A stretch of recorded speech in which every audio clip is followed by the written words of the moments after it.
예수님께 배우는 참 성도의 복, 그 중에서 예수님 말씀하시는 성도의 복에서 팔복을 올바른 복입니다.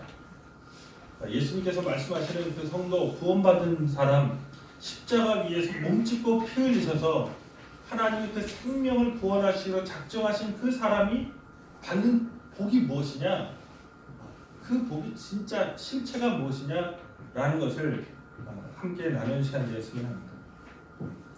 예수님께서 마태복음 4장 17절에 보면 회개하라 천국이 가까웠느니라는 말씀으로 사역을 시작하십니다. 그러면서 4장 23절에 예수님의 그 사역을 요약한 이야기가 나오는데, 예수께서 온 갈릴리에 두루다니사 그들의 회당에서 가르치시며 천국 복음을 전파하시며 백성 중에 모든 병과 모든 약한 것을 고치시니, 이렇게 얘기하고 있습니다. 예수님께서 말씀하신 그 핵심이 천국, 그러니까 하나님 나라. 이 하나님 나라와 관련해서 오늘 우리가 살펴보는 이 팔복은 아주 중요한 본문이죠.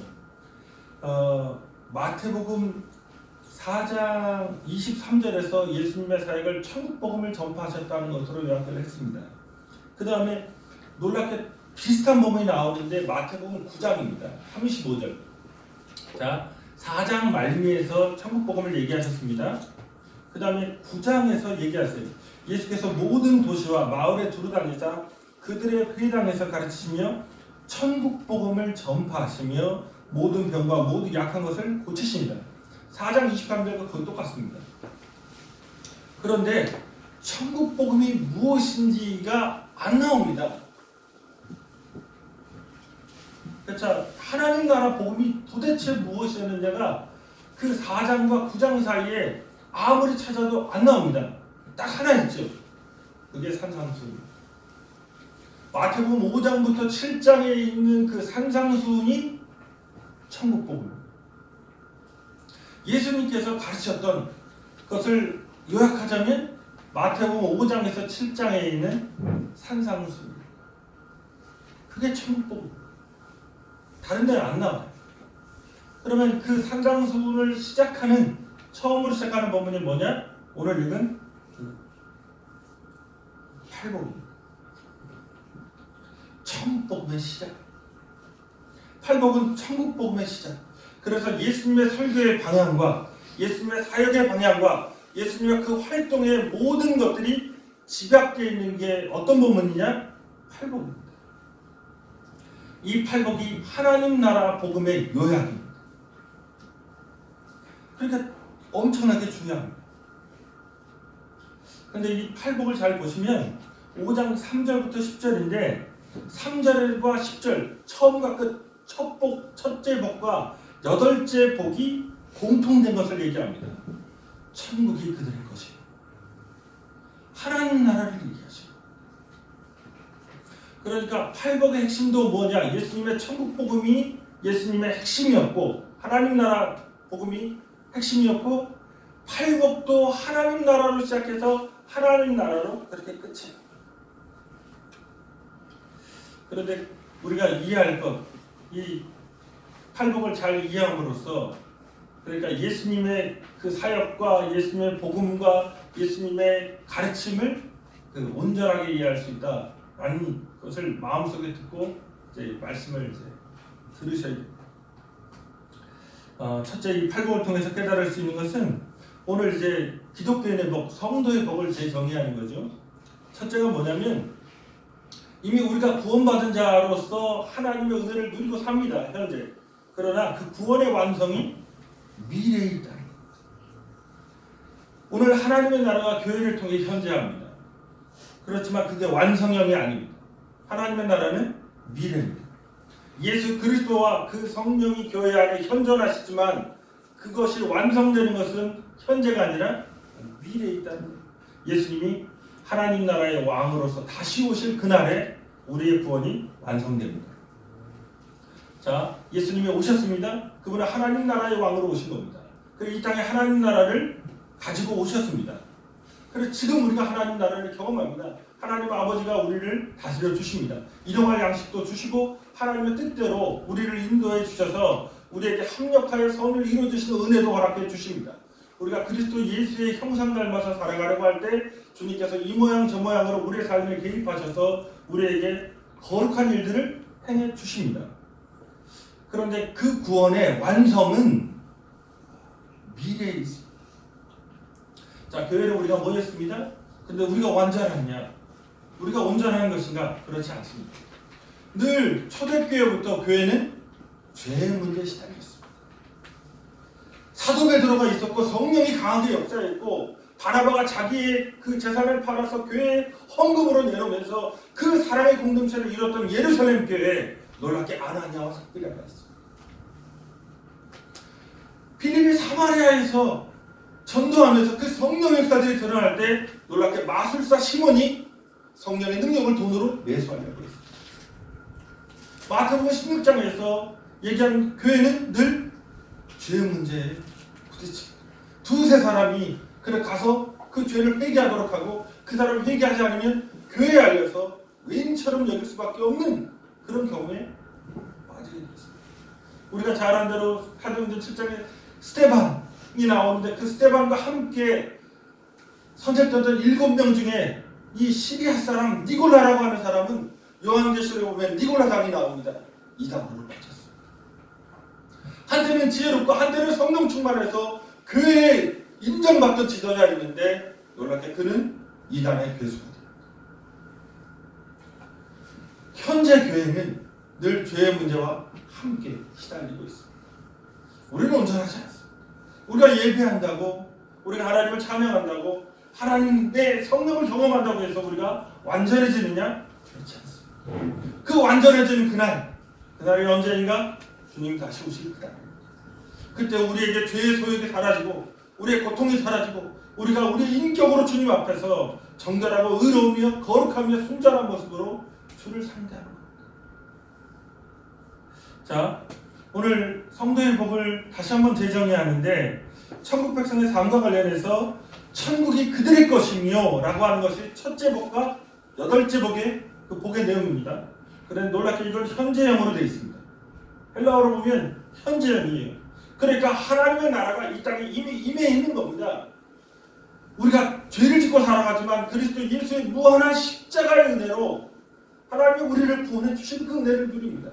성령이 우리에게 회개하도록 하시고 우리에게 하나님의 말씀이 생각나게 하셔서 그 어려운 선택의 순간 가운데 하나님의 뜻대로 살아가려고 하는 의지가 발동하도록 만들어 주십니다.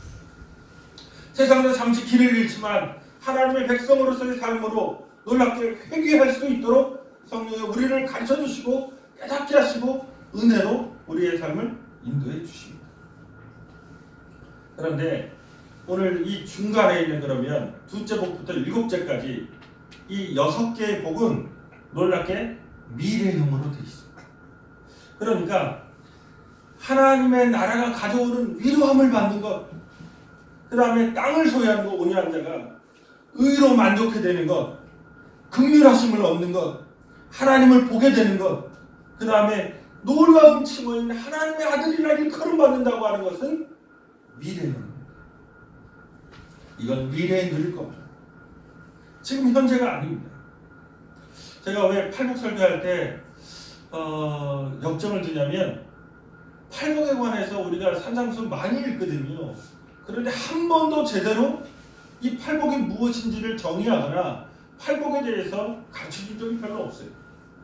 저도 늘 신학교에서 졸업하고 혹은 교회 다니면서 설교를 많이 들었지만 팔복에 대해서 그냥 아주 두루뭉실하게 그렇게 짚고 넘어갑니다.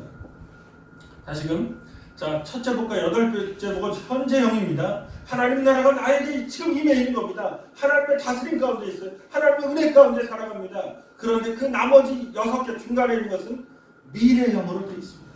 이것들은 지금 누릴 수 있는 것이 아닙니다. 그래서 성도의 소망이 어디 있느냐? 성도가 받을 복이 도대체 어디 있느냐? 이 세상에 있지 않습니다.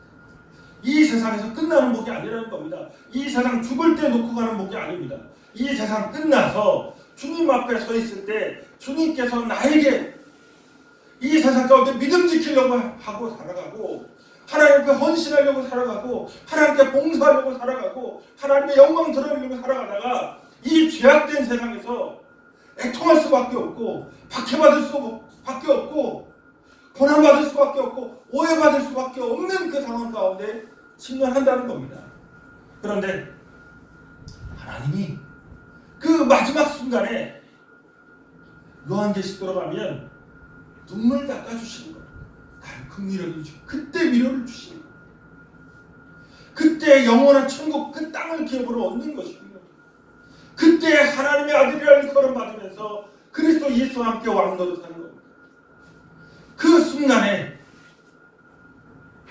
하나님의 뜻대로 살아갈 수 있는 내가 되어서 더 이상 죄로 고민하지 아니하고 이 세상 일에 시달리지 아니하고 내 인격을 가지고 주님 앞에 당당히 서서 의를 행하는 사람으로 살아갈 수 있게 되는 겁니다.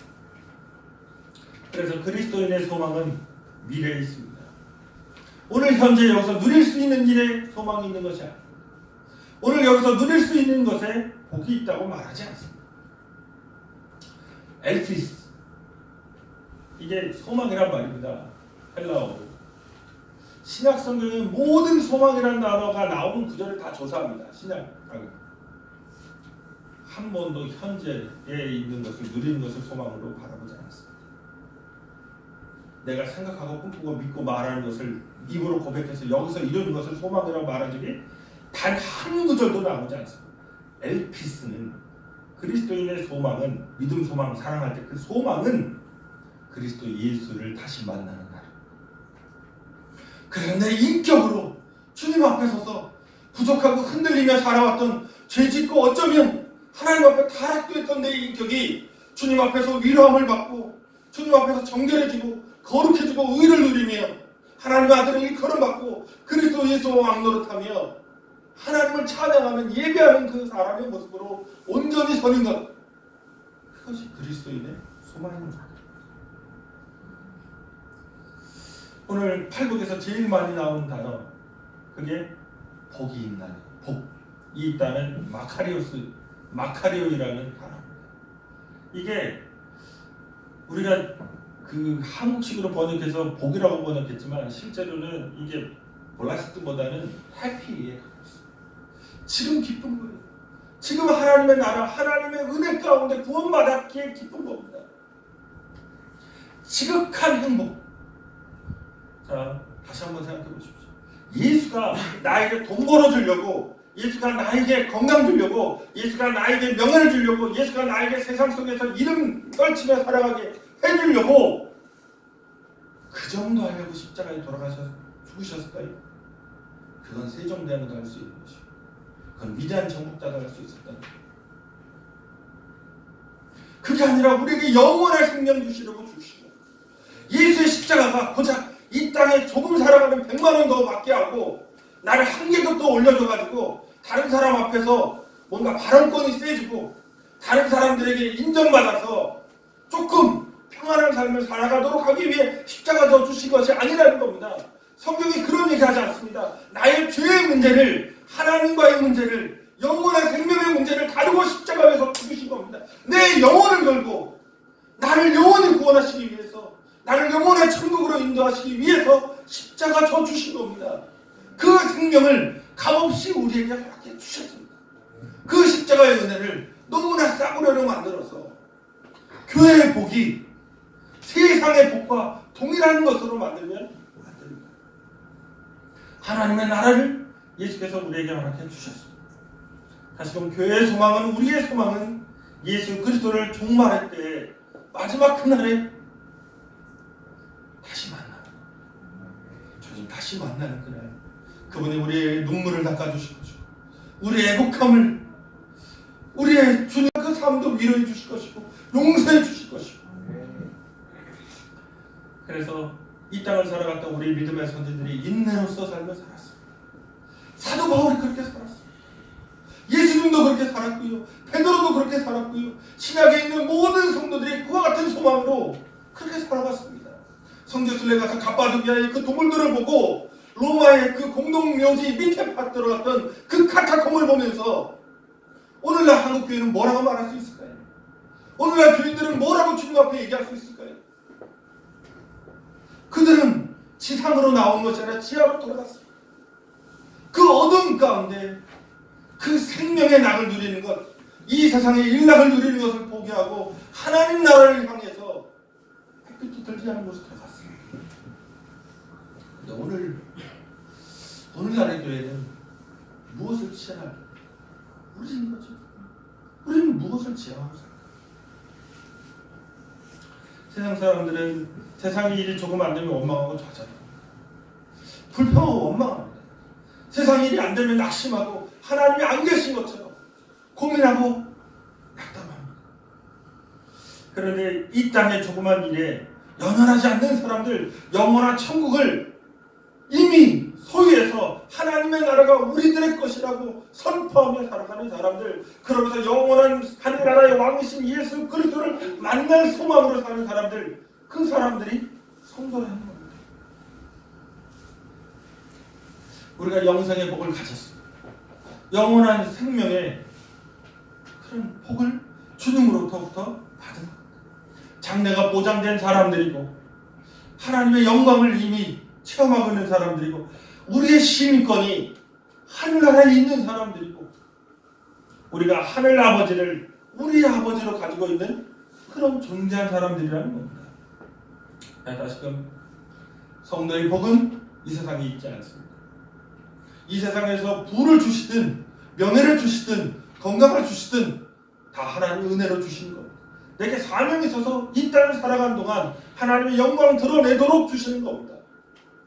성도는 그것을 따라 사는 것이 아니고 성도의 소망은 그리스도 예수께서 장래에 주실 그 복들을 따라 이 땅에서 하나님의 다스림 받아가면서 그렇게 살아가는 것이 진정한 천국입니다. 이것을 예수님이 주시고 두 번째로 그래서 오늘 현재 하나님이 다스리시는 하나님의 나라의 백성 되었기에 참 성도의 복은 하나님이 원하신 대로 살아가는 겁니다. 오늘 내게 세상과 다른 길, 다른 삶을 주님이 주셨다는 것. 이 자체가 복입니다. 세상 사람이 알 수 없는, 세상 사람이 살아가지 않는, 세상 사람이 추구하지 않는 그 길, 그 삶을 성도에게 주님이 주셨습니다. 우리가 하나님 나라가 무엇인가에 관심이 많지만 예수님께서는 무엇이냐라는 정체보다도 어떻게 살아갈 거냐 여기에 관심이 많으셨어요. 그래서 8가지를 알려주시고 다시금 생각가 있습니다. 자, 예수님께서는 어떤 것이 성도의 삶인지 분명하게 얘기하시는 거예요. 팔복을 통해서. 팔복에 나오는 그 얘기가 이렇게 살아가야만 한다 라는 개념보다 그냥 그게 성도인 거예요. 그게 구원받은 사람의 모습인 겁니다. 그렇게 살아가는 게 성도인 거예요. 특별히 우리가 신약의 말씀을 대하면서 염두에 둬야 될 게 있습니다. 이게 예수님의 가르침이에요. 이게 예수님의 인격이었고 이게 예수님의 삶이었고 이게 천국으로부터 하나님으로부터 오신 말씀이라는 겁니다. 우리의 본성과 다른 여기서 고민 들어가는 겁니다. 이게 우리의 본성과는 다른 놀랍게 우리의 죄성과는 다른 하늘의 왕이신 예수 그리스도께서 우리에게 가르쳐 주시는 말씀입니다. 보통 팔복을 나눌 때 4개 나누는데 앞에 4개는 하나님과의 관계입니다. 그리고 뒤에 4개는 인간과의 관계입니다. 자, 앞에 하나님과의 관계를 다루는 그 구절이 3절부터 6절입니다. 심령이 가난한 자, 애통하는 자, 온유한 자, 의에 줄이고 목마른 자입니다. 자, 사람에 대해서 심령이 가난한 게 아니에요. 사람에 대해서 애통하는 게 아니에요. 사람에 대해서 온유한 게 아니고 사람에 대해서 의에 줄이고 목마른 게 아니라 이 4가지는 하나님과 관련된 겁니다. 자, 첫 번째로 심령이 가난함입니다. 자, 빵이 있다고 생각해서 빵이 엄청나게 많아요. 고구마. 요새 답답하면 고구마 100개 얘기하는데 고구마가 있다고 해서 배고플 때 고구마라도 뜯어 먹으면 됩니다. 근데 문제는 빵만 존재하고 물이 없는 거예요. 이 물이 없는 상황. 자, 뭐 카스테라도 있고 고기도 있고 모든 산의 진미가 다 있어요. 내가 좋아하는 모든 게 다 있는데 물이 없습니다. 그 가난함 대체 불가능성입니다. 물이 존재하지 않으면 생명은 존재하지 않습니다. 그래서 성경에서 하나님을 묘사할 때 물이라고 하는 것, 생수라고 하는 것으로 많이 묘사했습니다. 세상에 먹을 것이 그렇게 많은데, 자, 돈이 좋아요, 명예도 좋아요, 좋은 집도 좋아요, 혹은 건강도 좋고 젊음도 좋고 세상에 좋은 것들이 너무나 많이 있습니다. 사람들이 추구하는 것, 늙지 않게 안티에이징도 하고요, 독소 빼내는 디톡스도 하고요, 모든 건 다 합니다. 다 좋은 일입니다. 그런데 성도에게 있어서 하나님 없는 삶, 대체 불가능성이라는 거. 다른 것들이 나에게 삶에 좋은 것을 주고 좋은 영향을 주고 좋은 여건을 주고 편안함을 줄 수 있지만 하나님과 대체할 수 없는, 그러기에 성도에 있어서 가장 중요한 것, 그것이 하나님. 심령이 가난한 자는 그 하나님밖에 채워줄 수 없는 나의 심령의 곤고함, 그것을 느끼는 겁니다. 그래서 하나님밖에 없는 겁니다. 세상에 다른 것이 없어서 그밖에 없다고 말하는 것이 아니라 그분 없이는 살아갈 수 없기에, 그분 없이는 세상의 모든 것들이 좋은 것이 오히려 나의 죽음이에요. 그래서 사도 바울이 고백하는 것, 빌립보서 3장 7절에서 그러나 무엇이든지 내게 유익하는 것을 내가 그리스도를 위하여 다 해로 여길 뿐더러 이렇게 얘기합니다. 이전에 좋았던 겁니다. 자기가 바리새인이었던 것도, 그 권력 있는 아버지를 만난 것도, 유대인의 가문에서 아주 히브리인이라는 건 정통 유대교 신자를 얘기합니다. 다 좋았어요. 그런데 그리스도 예수를 아는 것에 대해서 해로 여겼다는 얘기예요. 배설물처럼. 지금 심령이 가난한 사람들, 절실히 하나님밖에 없다는 걸 깨닫는 사람들, 그런 간절함이 있는 것이, 그런 삶이 성도의 삶. 이게 성도만이 누릴 수 있는 복입니다. 하나님. 그 다음에 예수님께서 애통한 사람을 얘기했습니다. 이게 펜스니테스라고 그 헬라어로 아주 고통스러운, 야곱이 자기 아들 요셉이 죽었을 때 정말 지옥으로, 자기가 음부로 내려가겠다고 하면서 느꼈던 그 고통이 이 펜스니테스. 뭐냐면 세상에 하나님 뜻대로 살아가지 않는 자기를 발견한 겁니다. 죄에 물들어 있는 자기를 발견한 겁니다. 하나님 영광 가운데 살아가지 않는 자기를 발견하는 겁니다. 하나님의 그 계획대로 살지 않고 있는 나, 게으름과 탐욕과 정욕과 악함과 불의함 속에서 타협하고 있는 나를 발견하면서 고통스러워. 그리고 그런 세상이기에, 그런 죄악이기에 고통스러움을 경험하는 겁니다. 심령의 가난함과 이것이 연관이 있습니다. 가난하기에, 하나님이 없기에 괴로운 겁니다. 하나님 없는 상황이기에 애통하는 겁니다. 그게 성도의 복이라는 겁니다. 교회 다니면 잘 된다, 교회 다니면 형통하다, 그래서 아무 근심이 없다, 아무 괴로움이 없다, 그런 게 아닙니다. 죄 때문에 하나님의 나라와 하나님의 의를 구하기 때문에 안타까워서 하는 거예요. 나 자신의 상태를 보면서 심지어 고통까지 느껴야 되는 거예요. 그게 성도의 모습이라는 거예요. 세 번째로 예수님께서 온유한 자는 복이 있다고 말씀해 주셨습니다. 이게 풀하우스인데 신약에서 딱 3번 쓰였습니다. 마태복음에 한 번, 2번, 베드로전서에 한 번인데, 이게 하나님께 길들여진 겁니다. Tamed to God. 하나님께 길들여져서 하나님의 뜻에 맞춰 살아가려고 하는 겁니다.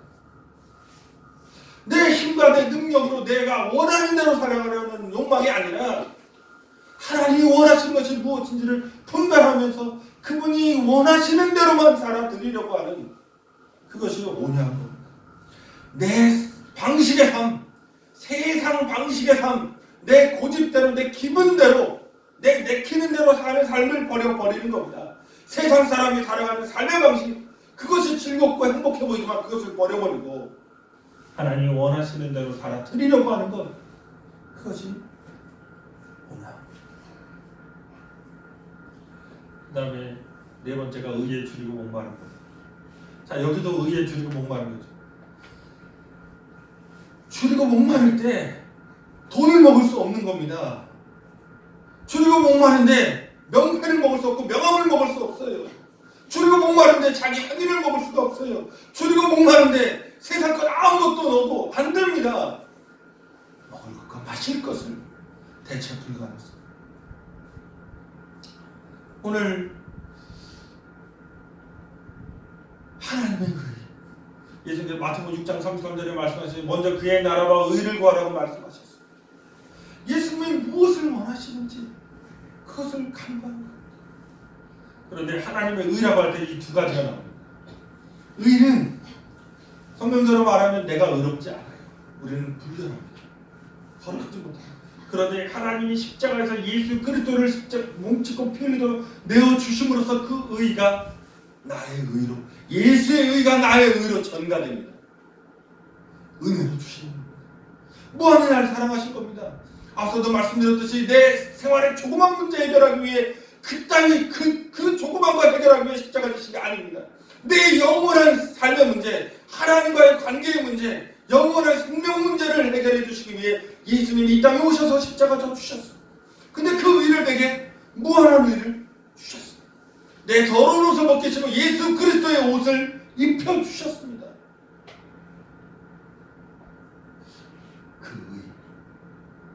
그 의를 가지고 두 번째 뜻은 놀랍게 사랑의 삶을 사는 것.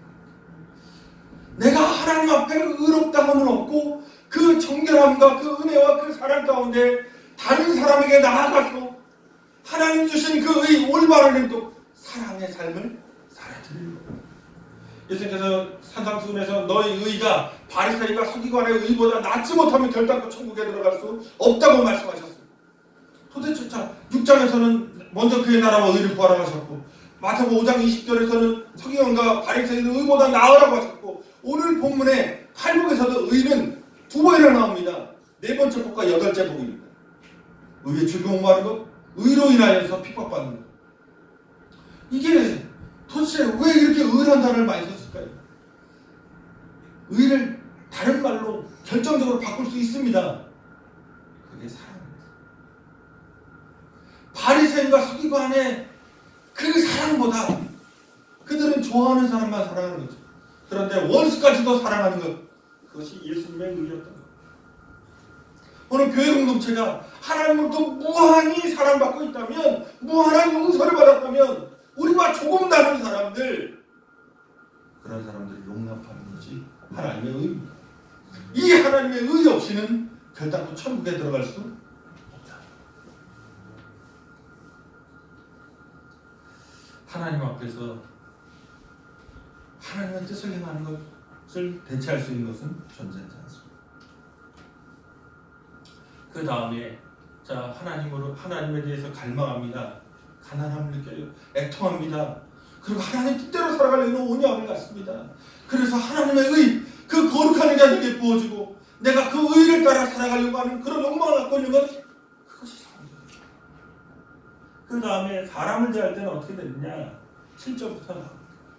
그 은혜 가운데 하나님 앞에서 낮아지고 하나님 앞에서 겸손한 사람들이 살아가는 방식이 뭐냐? 첫 번째로 예수님께서 말씀하시는 7절에 인간관계에 있어서 첫 번째가 긍휼이라는 거죠. 로마 사람들은 그 용기와 힘, 기계 이런 것들을 높이 쳤습니다. 그래서 이 유약하고 다른 사람을 용서해 주는 것을 경멸했습니다. 그래서 예수님은 정반대로 나왔습니다. 세상은 힘과 권력을 갖고 다른 사람에게 보복할 수 있는 권위를 갖거나 권한을 갖거나 지위에 있는 것을 부러워합니다. 내가 힘만 있었어도, 내가 돈만 있었어도, 내가 배우기만 했어도 이렇게 안 당하는 건데, 이런 식으로 세상을 살아갑니다. 그런데 예수님께서는 긍휼이라고 말합니다. 힘에 있어서 지배적이고 다른 사람에게 아우라를 끼치면서 이렇게 그런 모습이 아닙니다. 긍휼하니까, 관대함과 용서, 다른 사람에 대해서 열린 마음을 가지라고 말씀하시. 이 긍휼, 이것이 예수님의 모습이었습니다. 우리가 용서받은 자로서 용서하는 것이, 자, 예수님의 그 기본적인 원칙이 이거 아주 간단합니다. 내가 너희를 사랑하는 것 같이 너희도 서로 사랑하라. 이것이 세계입니다. 그리스도인의 생활 기준이 무엇일까? 예수님 날 사랑하실 것 같이. 그 외에 변명이 안 돼요. 예수님의 십자가 사랑을 보면서 그 사랑이 기준이 아닌 다른 것이 기준이다. 나는 이만큼 했어. 나 이 정도 참았어. 이건 기준이 아니야. 지금 우리의 긍휼의 기준은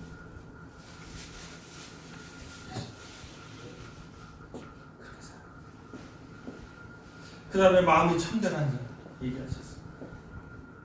마음이 청결한 건 자기 이익을 두고 하는 것이 아니라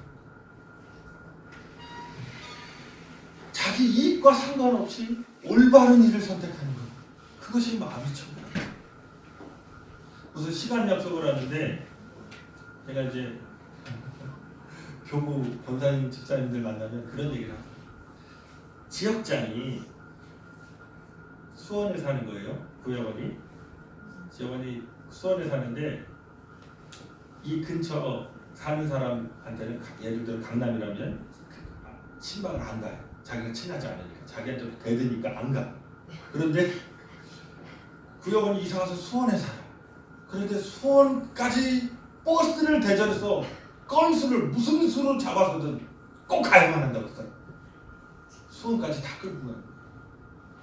싫어합니다.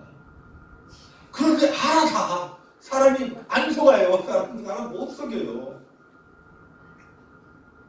그러니까 가면서 왜 이 집은 신방한가? 왜 이 집 일이 있을 때는 안 가? 굳이 수원까지 버스 대절. 자기의 이익을 두고 자기의 좋고 나쁨에 따라서 일을 하는 게 아닙니다.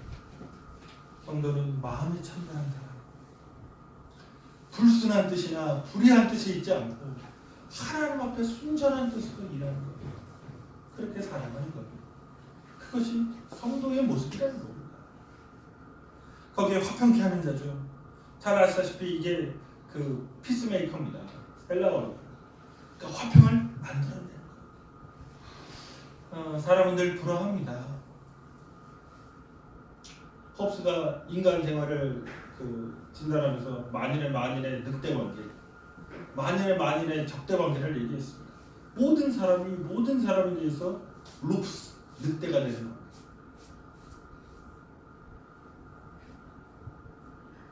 호모 루프스 호미네스. 그래서 만인에 대한 호모, 인간이 루프스, 늑대가 되는 호미네스, 인간에 대해서. 이게 조금 다르면 싫어요. 나와 조금 성향이 다르면 싫어요.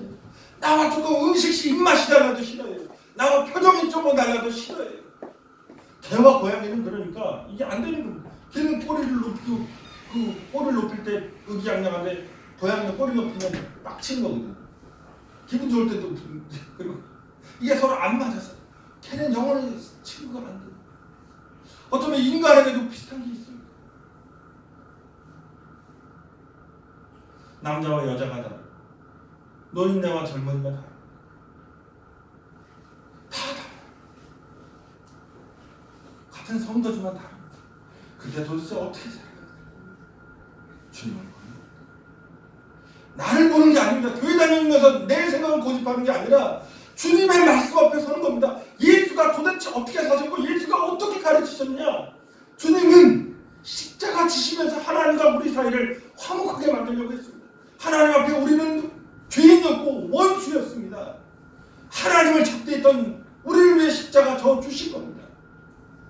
우리가 성도로서 우리 교회 안에서 우리가 정말 조금 마음에 걸린 것들이 있는가 생각해보십시오. 주님이 말씀하시고 앞서도 말씀드렸습니다. 이건 주님의 말씀입니다. 이건 주님이 살아가신 길입니다. 이건 주님이 보여주신 겁니다. 우리가 여기에 저항할 수 있을까요? 주님 말씀을 대항할 수 있을까요? 오늘 우리 시리즈 제목이 예수님께 배우는 참 성도의사가 아닙니까?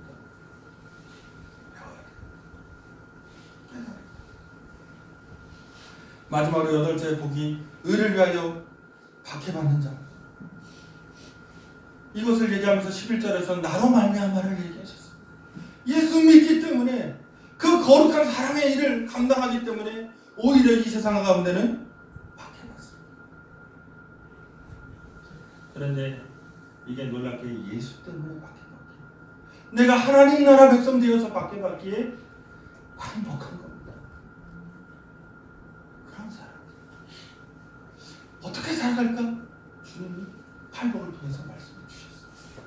하나님을 갈망하는 사람, 이웃을 긍휼과 내 이익이 아닌 마음의 청결함과 사랑으로 의를 위하여서 살아가는 사람. 그리고 세 번째, 이 팔복이 이 세상을 이기는 예수님의 전략입니다. 하나님 나라가, 예수님 말씀하셨습니다. 내가 내 교회를 세우는데 음부의 권세가 이기지 못한다. 교회가 세상을 이기는 방법입니다. 이게 예수님의 전략입니다. 사단의 나라를 깨뜨리고, 사단의 전략을 깨뜨리고, 이 세상의 나라를 무너뜨리고 하나님 나라를 세우는 방식. 기원전 5세기에 페르시아가 아테네를 공격합니다. 그리스를 정복하려고 했습니다. 그때 아테네 전쟁에서 전쟁의 지휘관들, 그 장군들을 뭐라고 불렸냐면 스트라테고스. 그래서 이 스트라테고스에서 그 영어의 전략이란 말이 나왔습니다. 그 사람들이 10,000명을 가지고 50,000명 이상 되는 페르시아군을 무찌르는 거예요. 이 전략. 그런데 그 전략 없이는 세상을 이길 수가 없습니다. 이 전략을 통해서 세상을 이긴 거거든요. 아테네가 페르시아를 이긴 겁니다. 예수님의 전략이 무엇이냐? 이 세상을 어떻게 성도가 살아가는 것입니다. 성도는 어떤 사람인가? 팔복을 말씀해 주십니다. 자, 다시금 성도의 복은 이 세상에 누리는 물질적인 것에 있지 않습니다. 하나님 나라의 다스림 가운데 하나님 나라에 있다. 그 하나님 나라의 영원성을 바라보면서 그 하나님 나라를 향해서 살아가는 것, 그러면서 하나님을 갈망하고 이웃을 사랑하는 삶, 거기에 있다고 예수께서 말씀하십니다. 12절에서 하늘에서 상이 큼이라고 말씀해 주셨습니다. 지금은 애통합니다. 지금은 박해받습니다.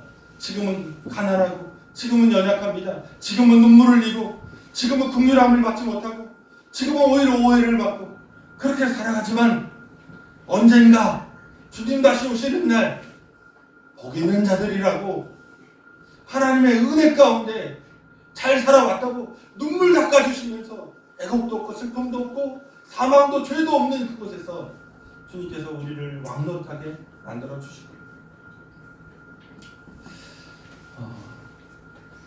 교회, 우리 주님 닮는 교회 개척하면서 저에게 이제 참지 못하는 것들이 많이 생겼는데, 그게 축복대성회라는 말입니다. 금식을 해도 축복대성회, 금식 신년 축복대성회, 무슨 새벽 예배를 해도 축복 뭐 붙이고. 다시금 경건은 세상을 접어두는 내 내면의 변화가 그게 보는 거죠. 기독교는 하루 기도해서, 그러면 이틀 기도해서 받는 그런 복 받는 종교가 아닙니다. 하루 이틀 기도하고 새벽에 나가 기도하고 조금 그거 기도한다고 복이 그렇게 굴러떨어지는 복 제조하는 곳이 아닙니다. 이 주님이 우리에게 복되게 하셨습니다. 이미 우리를 하나님 나라 자녀 삼아 주셨습니다. 무한한 십자가 은혜를 주셨습니다. 그 거룩한 생명을 주셨습니다. 성령을 부어 주셨습니다. 하나님 그 아버지의 다스림 가운데 살아갈 수 있도록 우리의 삶을 그저 그렇게 내버리지 아니하시고 합력할 선을 이루도록 우리 인생을 아름답게 빚어가는 하나님의 계획 속에 우리를 집어넣어 주셨습니다. 그래서 삶을 걸고 생명을 걸고 그 아름답고 복되신 주님을 따라 사는 삶, 그게 성도의 삶. 오늘 팔복의 복은 세상 기준으로 보면 전혀 복같이 보이지 않습니다. 우리가 오복강령 이렇게 얘기할 때 오복 얘기할 때 그런 복과 전혀 다르죠.